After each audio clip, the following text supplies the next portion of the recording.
Hello, my name's Kylen, and today we're going to be talking about the opening group matches of the World Cup.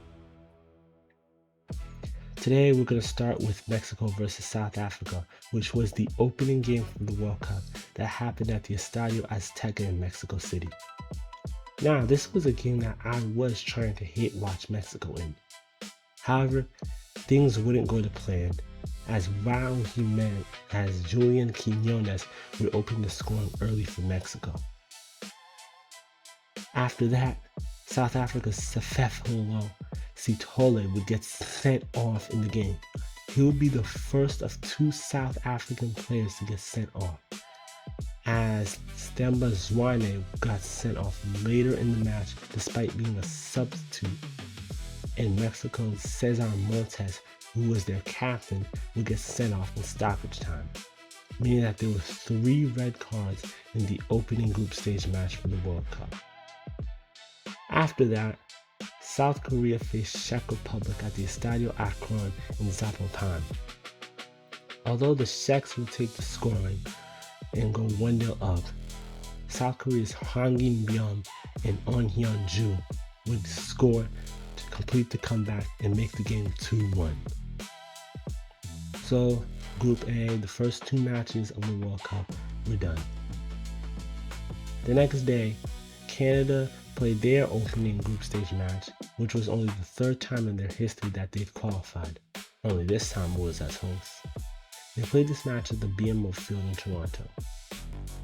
Bosnia and Herzegovina's Lukic took the scoring early, and Jonathan David would miss a chance from point blank that would have helped Canada.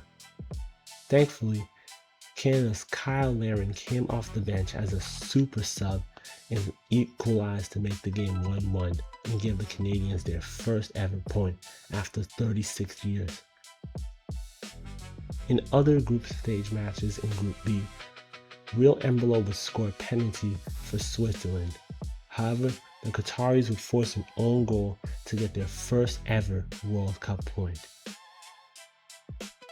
And then there was Group C. The opening group stage match of Group C was between Brazil and Morocco, and it was supposed to be one of the games of the tournament. About 8 years ago, Brazil versus Morocco would have been an easy 3 points for the Brazilians in the World Cup. However, in recent years, Morocco have become a powerhouse as they finished 4th place in the World Cup, and they were favorites for this tournament, although Brazil weren't necessarily favorites themselves. Sure enough, Morocco's Ismail Saibari would score first for Morocco after chipping Alisson after the Brazilian defense made a great error. And it wasn't like this Brazil team was entertaining either. Even though they're the Seleção, they played rather unentertaining football against the Moroccans. Vinicius was equalized for Brazil right before halftime. However, the score would end 1-1, as the Brazilians rather parked the bus than just played boring or haram or unentertaining football against the Moroccans. As a result, both of the teams went into match day 2 with 1 point. Since I was supporting Brazil through the match, I was rather disappointed, and I needed Haiti to beat Scotland. I expected Haiti to beat Scotland. However, I was about to watch a rather miserably and bitter match against Scotland, as John McGinn would open the scoring for Scotland after a great deflection off the Haitian defense. And from then on, the Scottish, they frequently fouled and tugged at the Haitian players, and the referee, Mustafa Gorbal, did nothing. Even after every foul, he didn't call them. He didn't call any penalties on other harsh fouls. As a result, the Scottish would win and take 3 points. So as a result, I was forced to watch 5 hours of excruciating football that caused both Brazil and Haiti to not pick up 3 points. The day prior to that, however, I watched the United States beat Paraguay 4-1 in their opening group stage match after forcing an own goal for Paraguay. Then, Folarin Balogun would score. However, his goal would be ruled off for offside.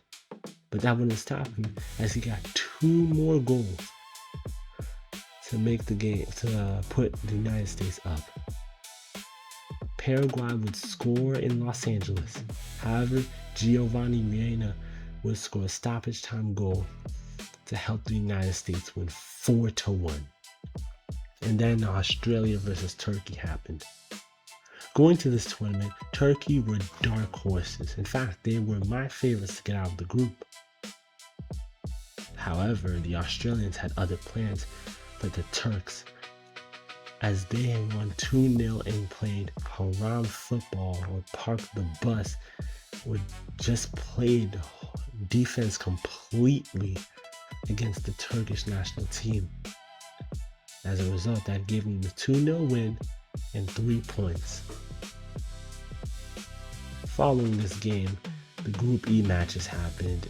In this Germany-Curacao match happened the day after the Brazil game. Naturally, the Brazilians were still reeling from the 1-1 draw against Morocco. That for me personally, I felt that was more so a loss than a draw. So I watched this Germany-Curacao game and watched my fellow Caribbean team, Curacao, play against the Germans.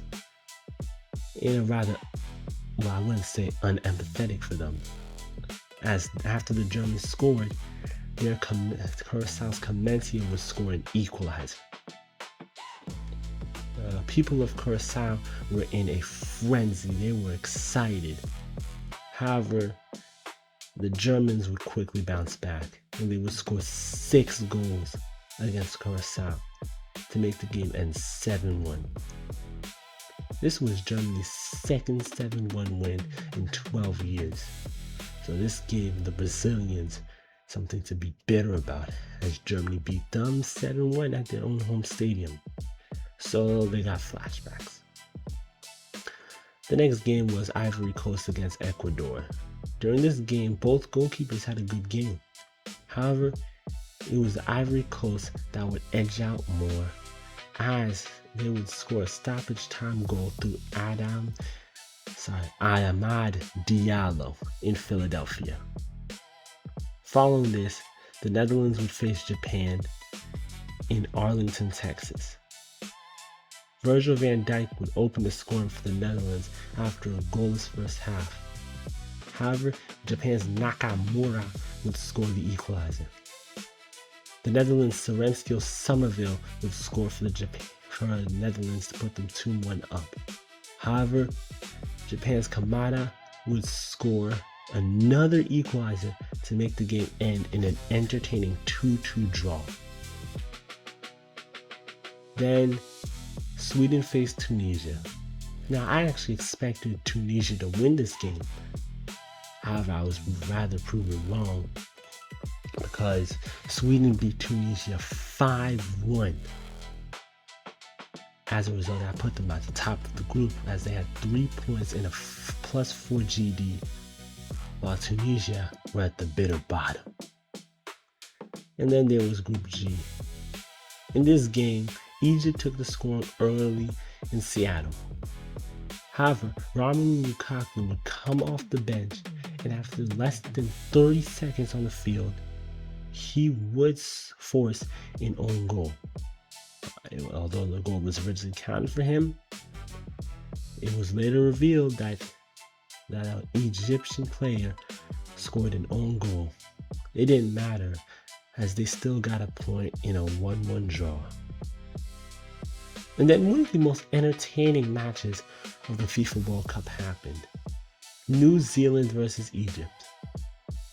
During the game, New Zealand took the scoring and opened early after some amazing link-up play from Chris Wood and Elijah Just that made me think I was watching Barcelona during the Tiki-Taka and Pep Guardiola days. However, Iran would not let that slide, as their Rezaeian, I probably pronounced that wrong, but Rezaeian would equalize. New Zealand's Elijah Just would get his brace in Inglewood, although Iran's Mohebi would score just no more than 10 minutes later. The game would end 2-2, and all the teams in that group would have 1 point. Following this, we move on to Group H, where we had Spain versus Cape Verde as the opening group stage match. Now during this game, after watching Germany versus Curacao, pretty much nobody rated Cape Verde. Everybody expected the European champion Spain to trounce them, with the likes of Lamine Yamal expected to do well in the match. However, Cape Verde had Vozinha, Cape Verde's 40-year-old goalkeeper, who recorded 7 saves in a shutout against La Roja. This game made him popular, as now he has millions of followers just as a result of that one game, and he rather deserves it as he had an empathetic performance. Of course, this was a major upset as this gave Cape Verde their first ever World Cup win, and upset the Spanish, who were expecting an easy win after watching the Germany-Curacao game.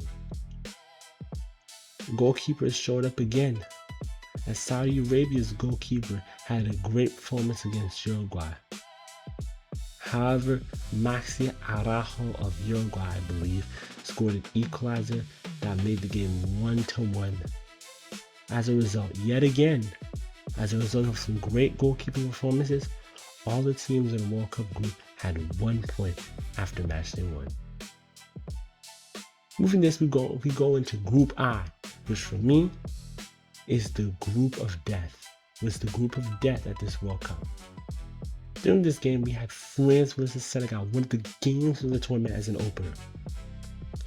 After a boring first half, with teams that could attack not really attacking, France's Kylen Mbappe scored the opener to get what I believe is his 14th World Cup goal. That was his 14th World Cup goal, of course. And then Bradley Barcola of France scored to make the game 2-0 in East Rutherford. Senegal would score to make the game 2-1 late and try to give themselves hope of a comeback. However, Mbappe would quickly shut the idea down, and he scored a banger from well outside the box to give France a 3-1 win in their opening group stage match. And then Norway faced Iraq, where the likes of Erling Haaland got a brace to help Norway win 1-4 against the Iraq team, which put them at the top of the table over France. In Group J, we have Argentina versus Algeria as the opening group stage match. Now, in this group stage game, people were questioning Messi about if he was too old, especially because he was getting to that point in his career where he was seriously considering retiring. However, Messi ran it back to the days of the 2010s, early 2010s per se, and got a hat trick against Algeria.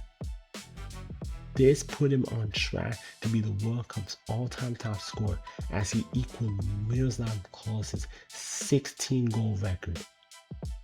This hat trick made Argentina likely the favorites and put him at the top of the Golden Boot race. This rather upset Ronaldo fans.